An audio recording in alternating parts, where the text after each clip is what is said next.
Hello, everyone. Happy Sunday. This is Simon with AvaTrade.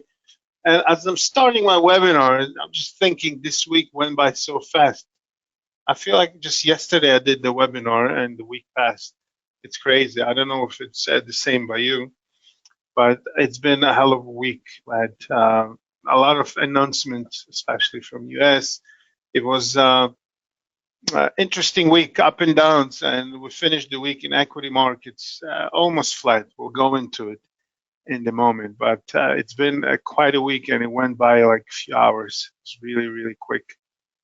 So, a few things about myself. This is me, Simon Friedman. I'm a senior account manager with AvaTrade. In June will be 23 years since I started my trading career. I started as a licensed proprietary trader back in New York City. I did it for about 11 years. And then I stopped my active day trading or professional day trading, and I moved on a different way of trading, and I started to mentor, educate other traders. And currently I'm working with customers at AvaTrade, and I'm very excited to be able to share my knowledge and experience. The agenda of the webinar is pretty much the same as we do every week. We go through indices, stocks, commodities, and Forex. And I would like to encourage you to use our channels. You have Telegram, you have Twitter, and my favorite YouTube channel that is being updated on a daily basis.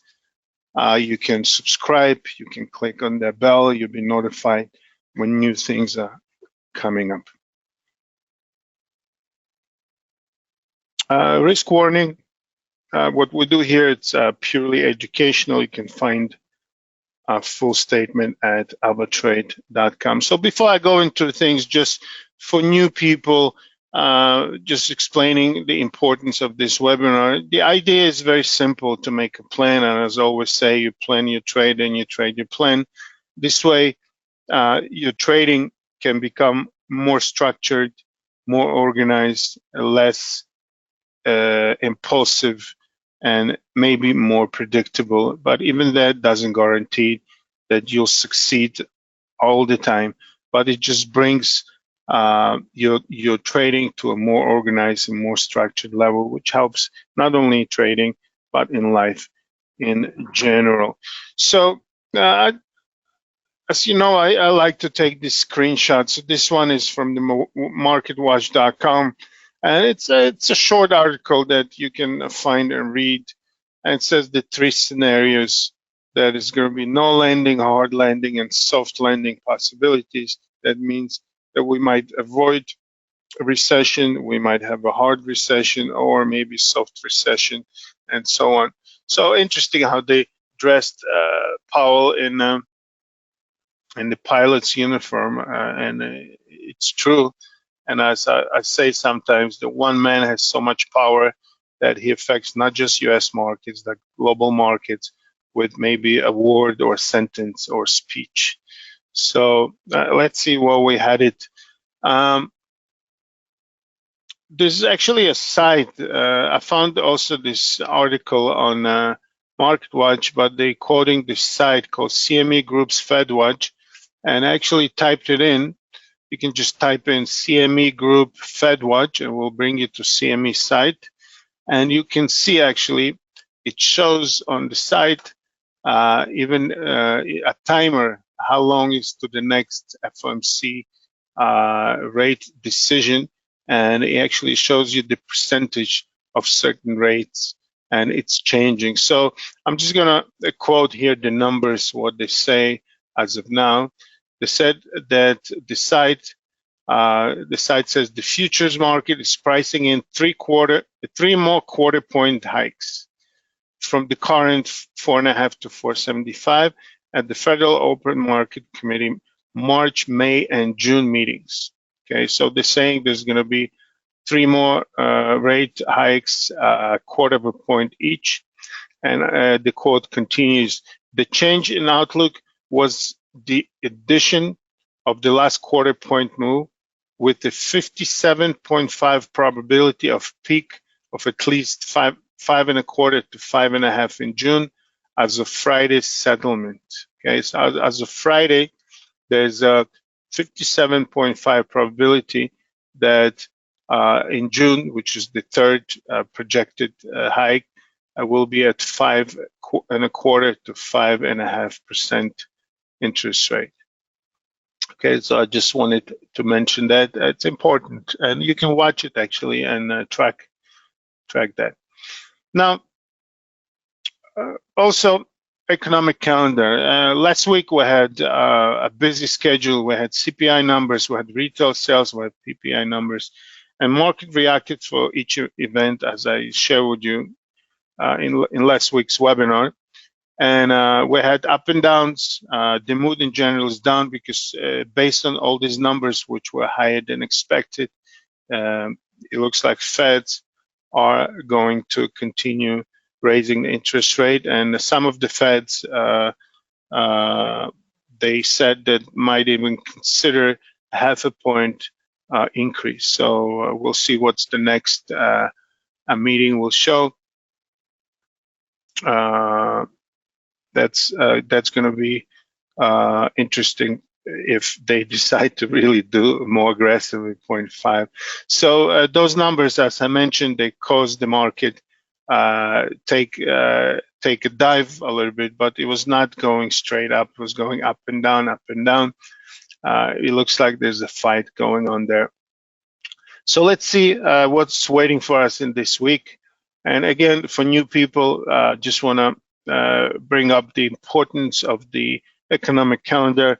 You cannot predict anything, as I always say. Even if you knew the numbers ahead of time, you wouldn't be able to really predict the exact move on the market. But the way I look at it, that I would like to know at a certain day and time, certain things are coming out, so I'll be prepared. And every trader does similar idea. Just, some traders like to stay away from trading during the announcement. Some actually like to have positions into the announcement when they have a strong idea, and some trade during the announcement. So everybody has their own approach to trading during the news, before the news, after the news, and so on. So also here, I just take the high impact events. There are more of them. You can filter them. You can choose whatever it's important for you based on what you trade, in what part of the world, and so on. So we start Monday with interest rate decision from China. Tuesday, we have Bank of Australia meeting minutes. They'll be talking about monetary policy and other things. We have PMI numbers from Germany, and then the European Union, and then UK. We have CPI numbers from Canada and retail sales from Canada, similar to what we had for US last week. Wednesday, monetary policy New Zealand, and interest rate decision from New Zealand. And as you could see here, they're planning on increasing the interest rate. The statement comes out, and then an hour later, press conference, which is usually very important. We have CPI numbers from Germany, and FOMC minutes, very important. I think this is the key point of the week from the US, and we'll know more of what the Feds were discussing in the February meeting. So that comes out on Wednesday evening, and GDP numbers on Thursday, which is very important as well. As Feds are looking, and I always repeat, it's important to remember that the Feds, in their decision and monetary policies, they're looking at three aspects: how the economy is doing, and that's the gross domestic product, it's one of them. How the employment and unemployment is doing, that's the mostly NFP numbers that we have usually the first Friday of the month, and the CPI numbers and the core CPI for the inflation. So inflation, economic growth, and employment are on the radar of the Feds. So this is what we have for the upcoming week as far as the economic calendar. Now, I want to bring up this chart before we go into other things. This is the 10-year yields, and just try to remember this chart here. See, we were going up on the yields and that affected two instruments mostly. Of course, the equity markets was affected as well, but as the yields were going up, the gold prices was going down. We'll take a look at the moment. I just want you to see this chart because I'm not going to come back to it. I'm just going to focus, just remind you what we saw when I get to gold and US dollar. So US dollar went up with it and gold went down with it. And Friday, we had a little bit of a sell-off as we hit a triple top here, 1, 2, and 3, and we bounced down from it. And that affected the dollar. Dollar went down on Friday and gold went up on Friday. So let's move to the MT4 now. Okay. So what I want to do really quickly run by things that we mentioned last week and see how they really worked out. So a few stocks just to take a look really quick, and then we'll go to what I prepared for you for today, just to follow up what happened last week to see how our analysis worked out. So Netflix, we said the question was, will we hold at 348? And we really we went below it, but then we closed pretty much on it. So it looks like we kind of holding this support over here. Pfizer, we said on Pfizer, we said that analysts are looking into the upside for the stock as they have certain things in the pipeline, and the stock actually went up and down, and we did hold this support. So we have kind of a triple bottom, triple support here, 1, 2, and 3. So far we're holding it, but it wasn't really a crazy move to the upside on that. Then we spoke about Tesla not being able to hold the 200 level, and this week actually had a nice move to the upside. We went about 200 again, and we went actually at some point this week as high as 217, almost 217 and a half, and then we went below 200 again on Thursday, and Friday we closed at close to 208. So we are actually, we did close about 200. This is the first time in many weeks, pretty much. So that's as far as Tesla. We spoke about gold and went down on the strong dollar, and this week gold continued going lower. We spoke about oil that is actually went up on Russia cutting the production, but this week, on especially after all the economic numbers from US, kind of a fear of Feds increasing the rates, and oil went down also on China, as China sold out this week as well. So that's on oil. We spoke about natural gas, and we'll talk about it in a moment as well. We did break below that support. I'll go more in details in a moment. We spoke about softies, that they went up this week, they went down again, and Canadian dollar went up on oil, and this week it went down again. And we spoke about Bitcoin that went down on the weak equities and the strong dollar this week. It actually started really moving to the upside. Okay, so just a quick analysis of last week. Now, let's start with China and Hong Kong. China this week's been selling. This is the third negative week. And as I mentioned to you, this 13 and a half, we tried to hold it. We went higher, then 3 days, we went lower. And then Friday, we really broke through it straight and closed almost at the lows and at the 200 moving average here on China. Now, as I mentioned to you in economic calendar, we have interest rate decision from China this coming week, so maybe certain things will change. Hong Kong also went down, we just broke through 50 moving average. We're kind of in the air. There's a possibility that we'll catch up with China, that it touched 200 moving average over here. Nikkei didn't do much, actually finished the week pretty much flat, as yen also didn't do much. As we mentioned, in April, the new governor of Bank of Japan is coming, and everybody is expecting him to be more aggressive as far as the interest rate increase. So as of now, I guess there's just a waiting period. Nikkei didn't do much, yen didn't do much as well. So that's as far as the Asian market. Now, U.S. market, as I mentioned, it was a very eventful week as far as the events. Take a look at this.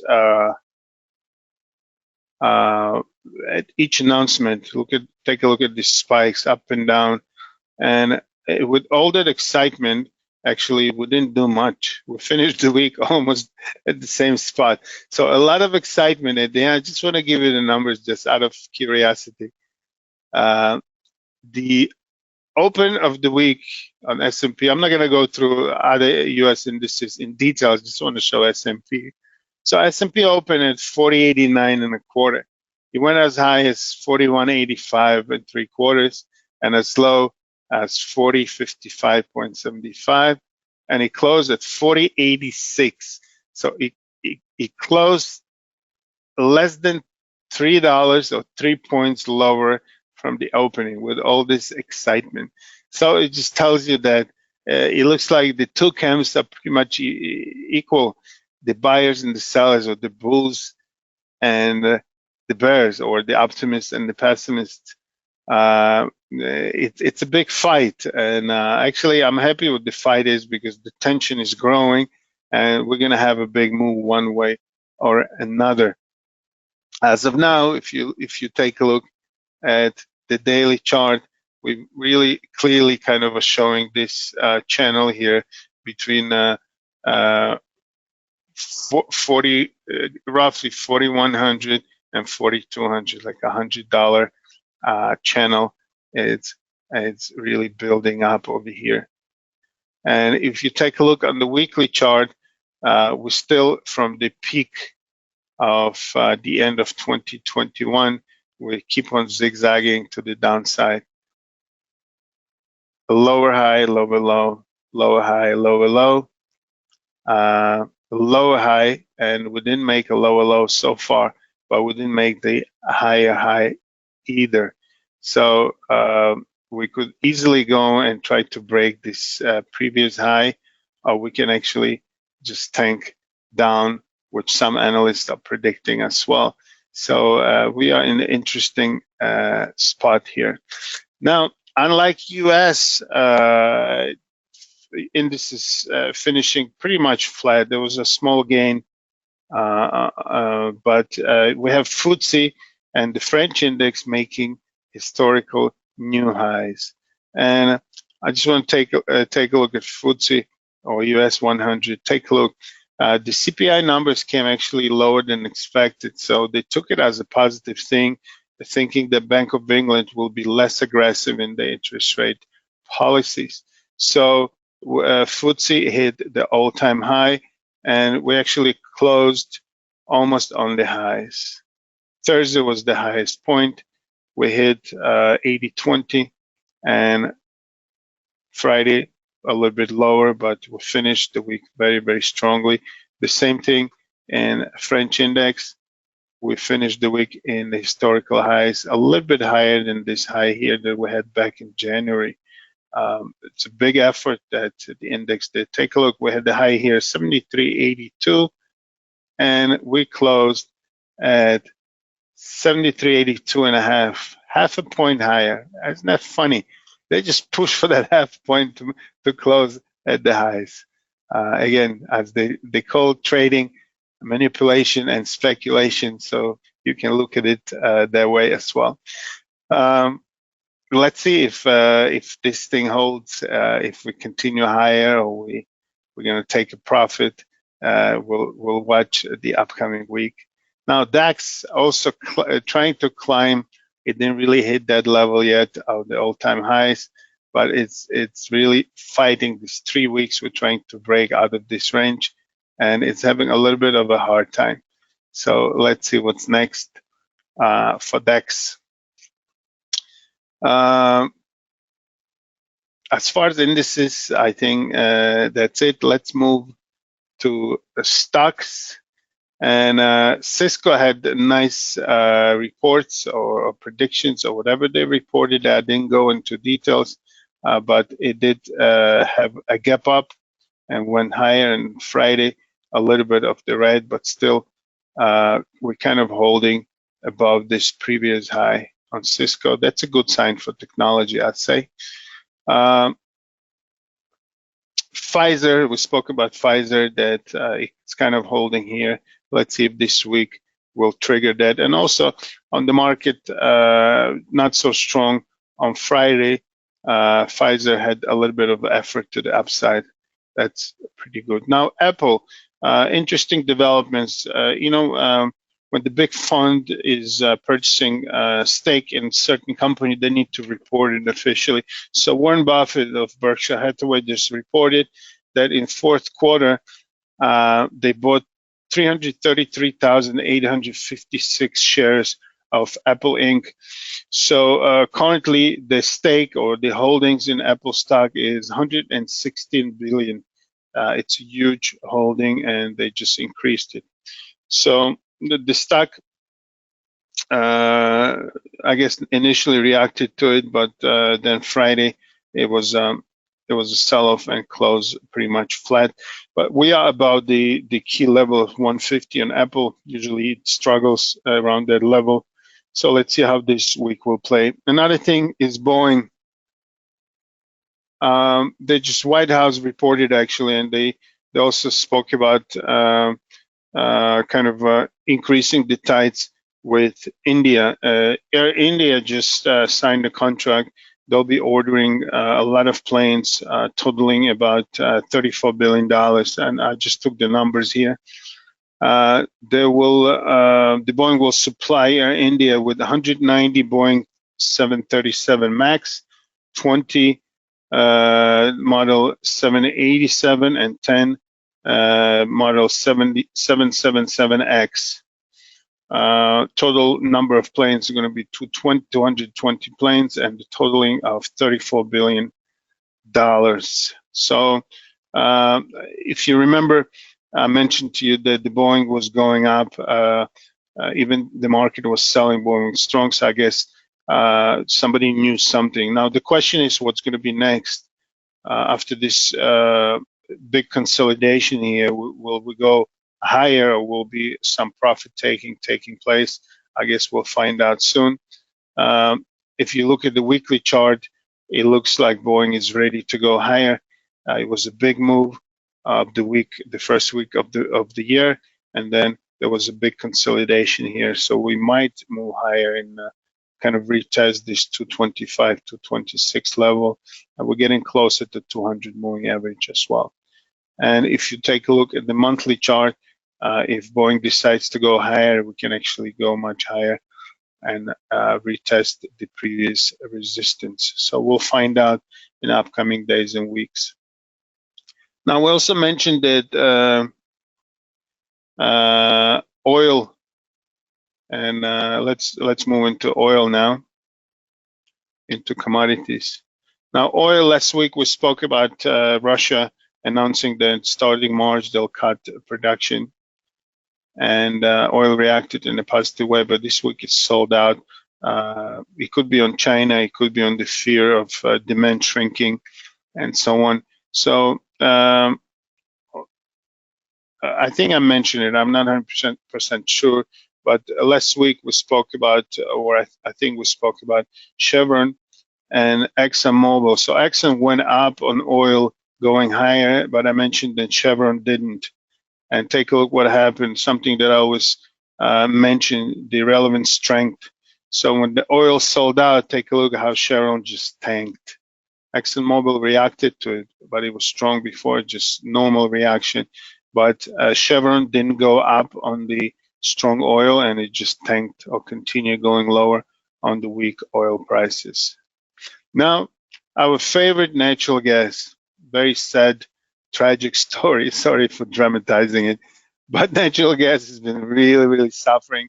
And if you remember, we mentioned that last week was the first green week in a long time, and I guess it just got erased big time in last week. Take a look what happened. I really don't know how low can we go here. What comes to mind, if you take the weekly chart, maybe I'm not even going to guess here. We can continue to $2. We can go and retest anything. This I think historical lows here. Let's take a look. This was back in 2016, the low 161, and the more recent low is the year 2020 in June. We were at 151, and take a look at this. Wow, we almost hit 10. It was like a few months ago, right? We're talking about August of 2022. And then we had a huge month down. We had a little bit playing, 2 huge months down, December and January. Look at these ranges. In December, we went from 720 to 437. And then we went in January from 441 to 261. We lost like 50% in each move. That's crazy. And we have a third month in a row to the downside. Again, it's very speculative. It's very risky asset. Some traders trying to catch things like we mentioned. This channel was holding for a while. So I'm sure some people had a hope that we're going higher. And we mentioned here that if somebody was buying on the breakout, at least they know their risk, and I guess they got out at the stop loss around here. And whoever didn't have a stop loss is probably a little bit upset now. Anyway, natural gas we'll be watching, and we'll see what happens. It might continue lower. It might just shoot up at some point. A lot of unknown. Geopolitics, Russia, Ukraine, the whole world, the whole Europe is changing the whole structure of using the energy. And I guess we'll find out. Now, softies, we spoke last week that they had a good week. This week they sold out all of them. Corn as well, wheat, corn, and soybeans. Now, I want to bring to your attention cocoa for this week. Take a look at the move they did 5 days in a row with a gap, opened with a gap up, and it would just continue higher. So we could be on the way to retest these highs. And take a look at this week. Speaking of commodities, very lucrative instruments, but also very risky, as the moves are in percentage very high. So as you could see here, we had a very strong week, and there's a possibility that this week we might continue and retest the highs or not. So worth watching it. That's as far as cocoa. Coffee as well had an interesting Friday when we finally broke through this double top that we recently had. Take a look. We had the top here. We just retested back at the end of January.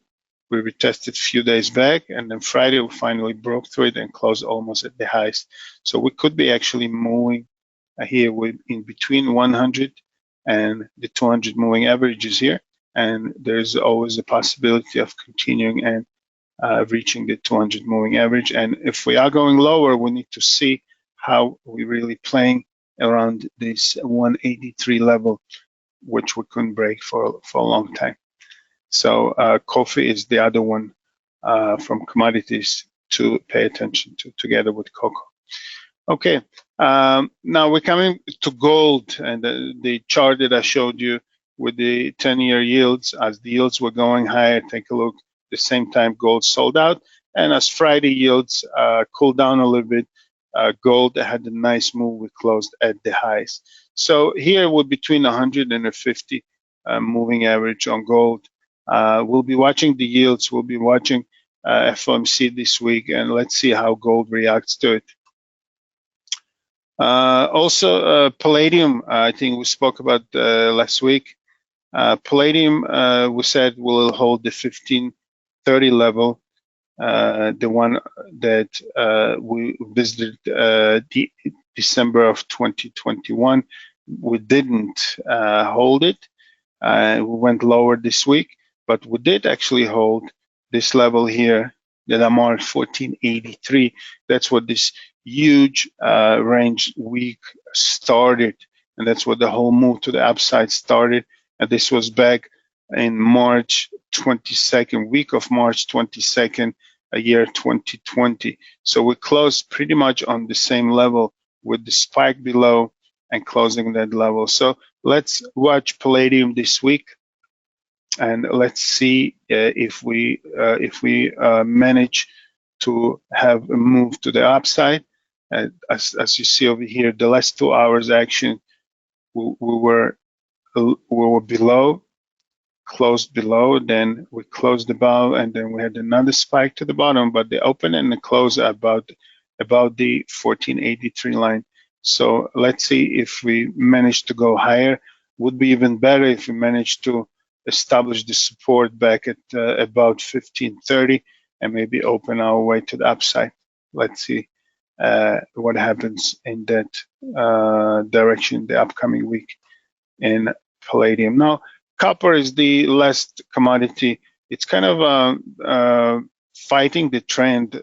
China's, as we mentioned, China has been selling, but copper has been really, really holding here. So on the weekly chart, the whole week is pretty much closing at the highs. So that's pretty bullish for copper.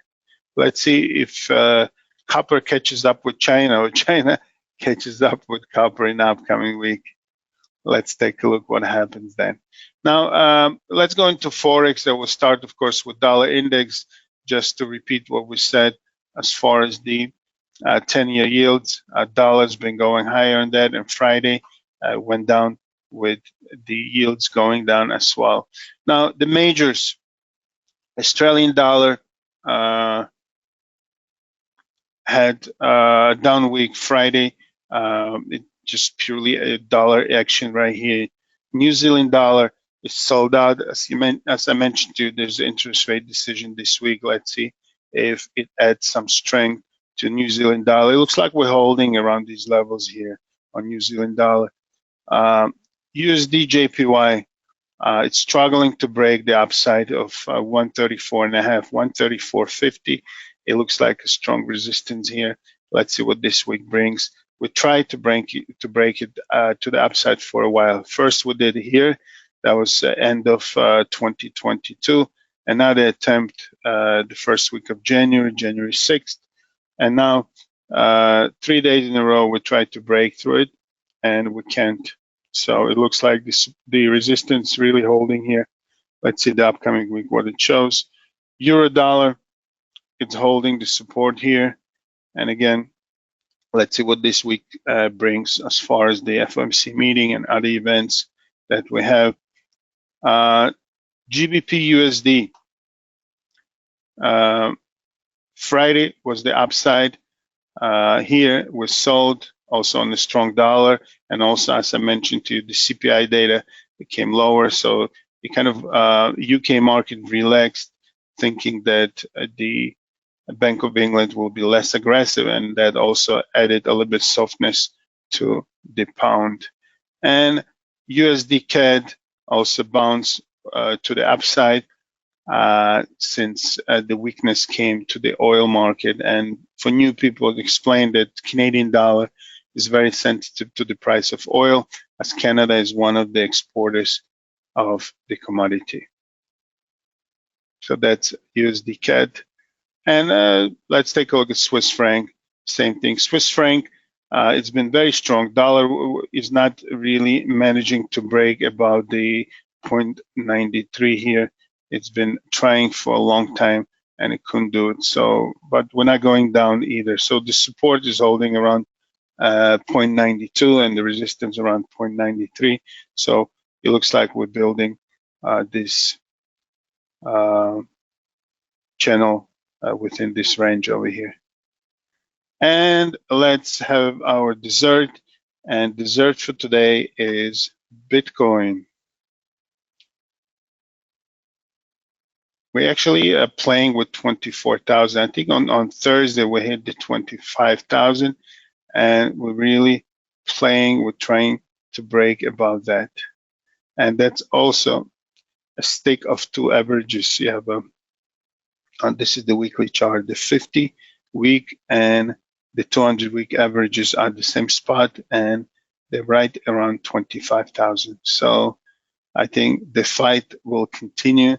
Let's see what happens there. There, of course, like in everything else, you have two forces, especially in cryptos. There's a lot of dreamers, and I can't blame them. I admire them and respect them. Even Kathy Woods, as I mentioned, I think once or twice, the manager of the big fund, she thinks that she holds the Bitcoin, and she thinks that the Bitcoin will hit 250,000, if I'm not mistaken.